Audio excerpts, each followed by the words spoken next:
ഉണ്ടാക്കാം. നമ്മൾ ഓണത്തിന് മുന്നേ ആയിട്ട് ചിപ്സും ശർക്കരവരട്ടി ഉണ്ടാക്കിയതാണ്. അത് നമ്മളെല്ലാവരും എപ്പോഴും കടയിൽ നിന്ന് വാങ്ങിക്കാറുള്ള ഏത്തക്ക ചിപ്സ്. ഇതിപ്പോൾ നമ്മുടെ പഴം ഉപയോഗിച്ചിട്ടുണ്ടാക്കുന്ന ചിപ്സ്. അപ്പോൾ ഈ ചിപ്സ് കുറെ ആളുകൾക്കൊക്കെ ഇഷ്ടമായിരിക്കും. ചെറിയൊരു മധുരവും ഉപ്പും എല്ലാം ചേർന്നിട്ടുള്ള ടേസ്റ്റ് എനിക്ക് വളരെ ഇഷ്ടമാണ് കേട്ടോ ഈ ഒരു പഴത്തിന്റെ ചിപ്സ്. അപ്പോൾ നമ്മളെപ്പോഴും ഉണ്ടാക്കാറുള്ളതും കടയിൽ നിന്ന് വാങ്ങിക്കുന്നതും എല്ലാം നമ്മുടെ ചിപ്സ് സാധാരണ ഏത്തക്ക ചിപ്സ് ആണ്. അപ്പോൾ ഈ ഒരു ചിപ്സ് നിങ്ങൾ ഇടയ്ക്ക് വീട്ടിൽ ഉണ്ടാക്കി വെച്ചോളൂ.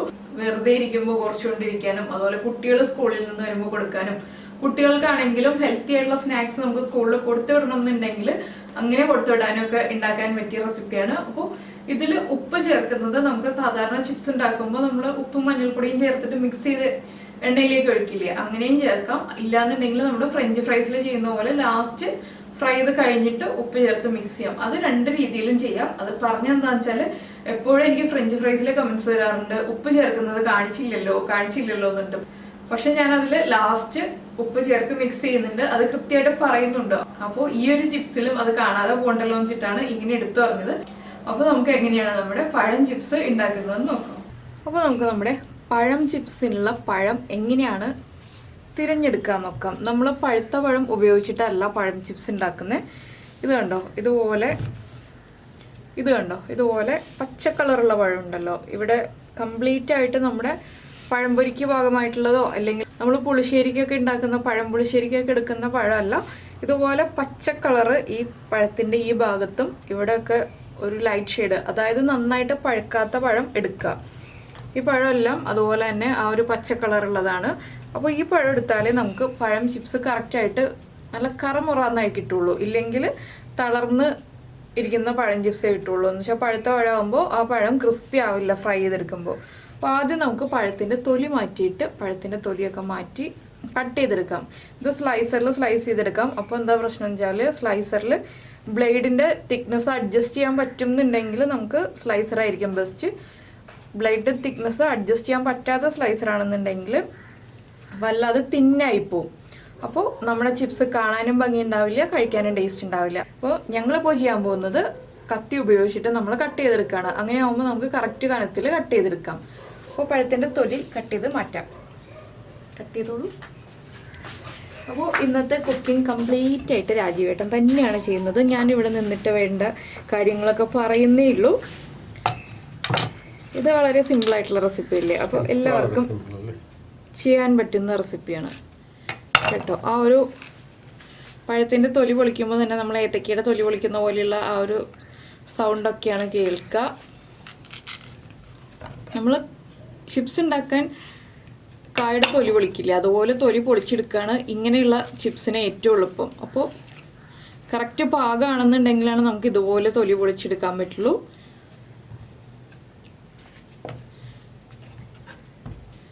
അപ്പോൾ പഴം ചിപ്സ് 2-3 രീതിയിൽ ഉണ്ടാക്കാം കേട്ടോ. അപ്പോൾ നമുക്ക് ചരിച്ചു മുറിച്ചിട്ട് ഉണ്ടാക്കാം, റൗണ്ടിൽ കട്ട് ചെയ്തിട്ട് ഉണ്ടാക്കാം, പിന്നെ നീളത്തിൽ തന്നെ കട്ട് ചെയ്തിട്ട് ഉണ്ടാക്കാം. നമ്മളിപ്പോൾ റൗണ്ടിൽ മാത്രം കട്ട് ചെയ്തിട്ടാണ് ഉണ്ടാക്കുന്നത്.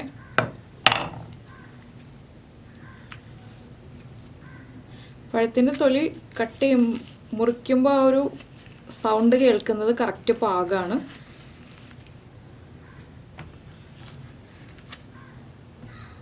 പിന്നെ ഇതിലേക്ക് മഞ്ഞൾപ്പൊടിയൊന്നും ചേർക്കേണ്ട ആവശ്യമില്ല കേട്ടോ. മഞ്ഞൾപ്പൊടി ഇല്ലാതെ തന്നെ നമ്മുടെ പഴത്തിന് കളർ ഉണ്ടാവും. പിന്നെ മഞ്ഞൾപ്പൊടി വേണം എന്നുണ്ടെങ്കിൽ ചേർക്കാം, ചേർത്തൊന്നും വെച്ചിട്ട് കുഴപ്പമൊന്നുമില്ല.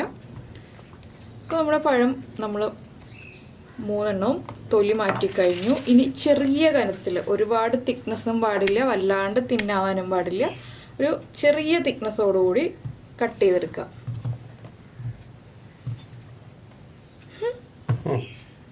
പഴം ഓടിക്കളിക്കും.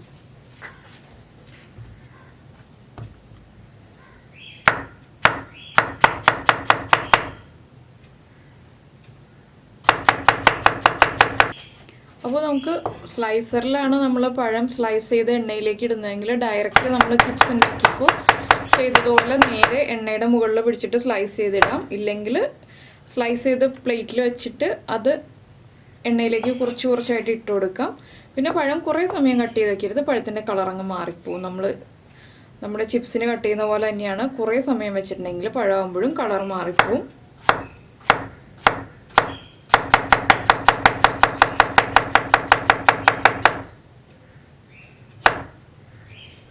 ഇനി ഒന്ന് തിക്നെസ് കാണിക്കൂ പഴത്തിൻ്റെ.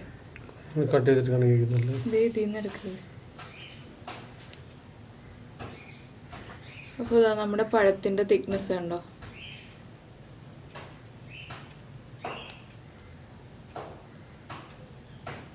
അധികം തിന്നായിട്ടല്ലാതെ ഈ ഒരു തിക്നെസ്സിൽ ഇങ്ങനെ ചരിച്ച് ഇതുപോലെ പിടിച്ചിട്ടുണ്ടെങ്കിൽ നമ്മുടെ പഴത്തിൻ്റെ കറക്റ്റ് തിക്നെസ് കാണാം. കണ്ടോ, ഇതാണ് പഴത്തിൻ്റെ തിക്നെസ്. അപ്പോൾ പഴം മുഴുവൻ കട്ട് ചെയ്ത് നമുക്കൊരു പ്ലേറ്റിലേക്ക് മാറ്റി വയ്ക്കാം. അതിനുശേഷം ഫ്രൈയിങ് ഒരുമിച്ച് തന്നെ ഫ്രൈ ചെയ്യാം. ഒരുമിച്ച് എന്ന് വെച്ചിട്ടുണ്ടെങ്കിൽ കുറച്ച് കുറച്ച് ക്വാണ്ടിറ്റി ആയിട്ട് ഒരുമിച്ച് തന്നെ ഫ്രൈ ചെയ്തെടുക്കാം. കൂടുതൽ ക്വാണ്ടിറ്റി ഫ്രൈ ചെയ്യണമെന്നുണ്ടെങ്കിൽ നമ്മൾ കൂടുതൽ ഉണ്ടാക്കണം. അപ്പോൾ കുറച്ച് എണ്ണയിൽ നമുക്ക് പല പ്രാവശ്യമായിട്ട് ഫ്രൈ ചെയ്യാം.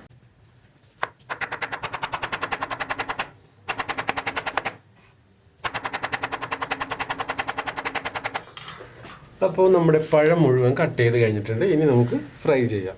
അപ്പോൾ നമ്മളിപ്പോൾ ഇതാ വെളിച്ചെണ്ണ ചൂടാക്കാൻ വെച്ചിട്ടുണ്ട്. വെളിച്ചെണ്ണ നന്നായിട്ട് ചൂടായി വരുമ്പോൾ നമുക്ക് നമ്മൾ കട്ട് ചെയ്ത് വെച്ചിരിക്കുന്ന പഴം ഇട്ട് കൊടുക്കാം എണ്ണയിലേക്ക്. അപ്പോൾ കുറേ ഒരുമിച്ചിടരുത്.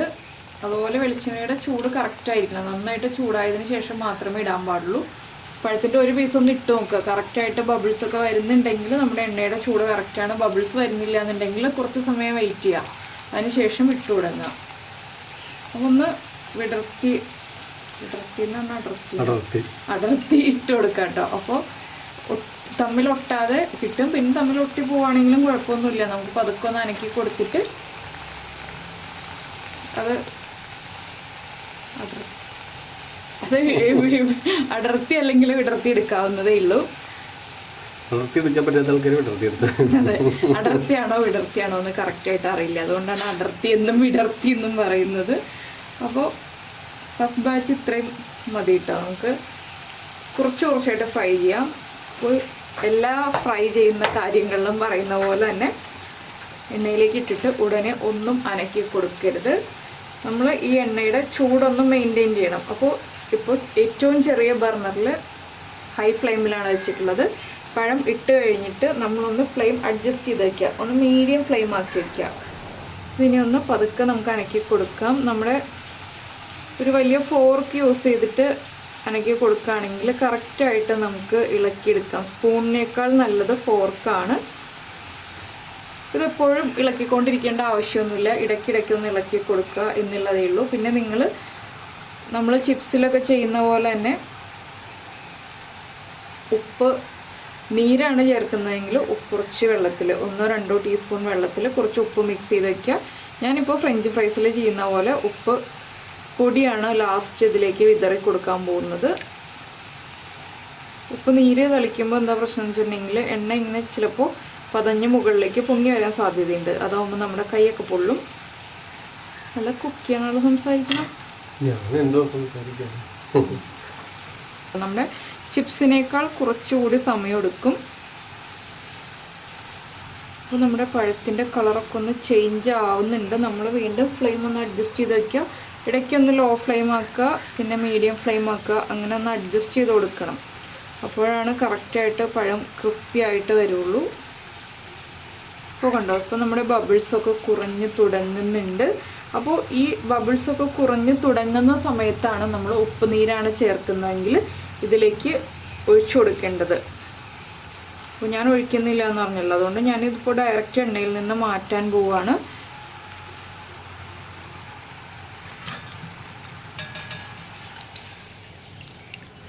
ഇതിപ്പോൾ ഈ കാണുന്ന കളറല്ല, ഒന്നുകൂടെ ഒന്ന് കളർ ചേഞ്ച് ആയി വരും കേട്ടോ. ചൂട് മാറുന്നതനുസരിച്ച് നമ്മുടെ ചിപ്സിൻ്റെ കളർ മാറി വരും. അപ്പോൾ വീണ്ടും അടുത്ത ബാച്ച് ഇട്ട് കൊടുക്കുമ്പോൾ നമ്മൾ ഹൈ ഫ്ലെയിമിലേക്ക് മാറ്റിയിട്ട് ഇട്ട് തുടങ്ങുക. അതിനുശേഷം പഴം ഇട്ട് കഴിയുമ്പോൾ ഫ്ലെയിം കുറയ്ക്കുക.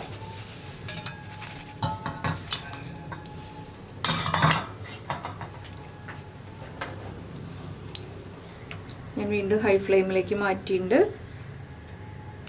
പതുക്കെ ഒന്ന് ശ്രദ്ധിച്ചിട്ട് കൊടുത്തിട്ടുണ്ടെങ്കിൽ നമുക്ക് തമ്മിൽ ഒട്ടാതെ തന്നെ നമ്മുടെ പഴം ചിപ്സ് മുഴുവൻ റെഡിയാക്കി എടുക്കാം.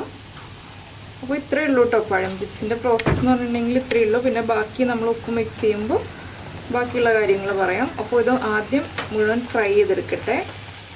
അപ്പോൾ നമ്മൾ നമ്മുടെ പഴം ചിപ്സ് മുഴുവൻ ഫ്രൈ ചെയ്തെടുത്തു കഴിഞ്ഞു. ഇനി ഇതിലേക്ക് നമുക്ക് ഉപ്പ് ചേർക്കാം. അപ്പോൾ കയ്യിൽ ഉപ്പെടുത്തിട്ട് ഒന്ന് വിതറി കൊടുക്കാൻ കേട്ടോ നല്ലത്. അധികം ഉപ്പ് വേണ്ട, ചെറിയ അളവിൽ മതി ഉപ്പ്. എന്താണെന്ന് വെച്ചാൽ നമ്മുടെ ചിപ്സിന് ഉപ്പിൻ്റെ ഒരു ടേസ്റ്റ് കിട്ടണം എന്നേ ഉള്ളൂ. വല്ലാതെ അങ്ങോട്ട് ഉപ്പ് പിടിക്കണ്ട. സാധാരണ ബനാന ചിപ്സ് പോലെ ഉപ്പ് പിടിക്കണ്ട. ഒന്ന് മിക്സ് ചെയ്ത് കൊടുക്കാം.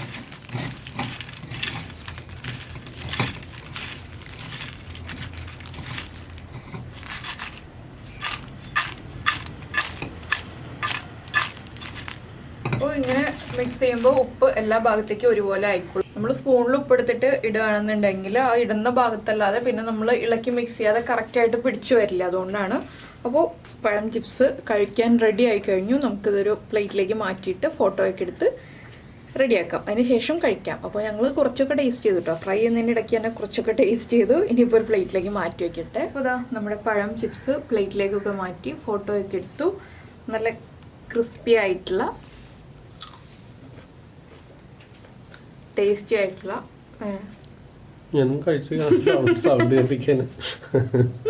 അപ്പോൾ ഞങ്ങൾ കഴിച്ച് നിങ്ങളെല്ലാവരെയും കൊതിപ്പിച്ച് തുടങ്ങാം. എന്താണെന്ന് വെച്ചാൽ ഈ ഒരു പഴം ചിപ്സൊക്കെ ഉണ്ടാക്കി വെച്ചിട്ട് കഴിക്കാതിരിക്കുക എന്ന് പറഞ്ഞാൽ കുറച്ച് ബുദ്ധിമുട്ടുള്ള കാര്യമാണ്.